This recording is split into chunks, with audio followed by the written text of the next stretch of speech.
நற்செய்தி வாசகம். தம் மகன் வழியாக உலகை மீட்கவே கடவுள் அவரை உலகிற்கு அனுப்பினார். யோவான் எழுதிய தூய நற்செய்தியிலிருந்து வாசகம். அதிகாரம் 3, இறைவசனங்கள் 16 முதல் 21. அக்காலத்தில் இயேசு நிக்கதேமிடம் கூறியது: தம் ஒரே மகன் மீது நம்பிக்கை கொள்ளும் எவரும் அழியாமல் நிலைவாழ்வு பெறும் பொருட்டு அந்த மகனையே அளிக்கும் அளவுக்கு கடவுள் உலகின் மேல் அன்பு கூர்ந்தார். உலகிற்கு தண்டனை தீர்ப்பளிக்க அன்று தம் மகன் வழியாக அதை மீட்கவே கடவுள் அவரை உலகிற்கு அனுப்பினார். அவர் மீது நம்பிக்கை கொள்வோர் தண்டனை தீர்ப்புக்கு ஆளாவதில்லை. ஆனால் நம்பிக்கை கொள்ளாதோர் ஏற்கனவே தீர்ப்பு பெற்றுவிட்டனர்.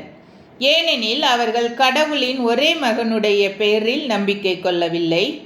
ஒளி உலகிற்கு வந்திருந்தும் தம் செயல்கள் தீயனவாயிருந்ததால் மனிதர் ஒளியை விட இருளையே விரும்பினர். இதில்தான் அவர்களுக்கு எதிரான தண்டனை தீர்ப்பு அடங்கியுள்ளது.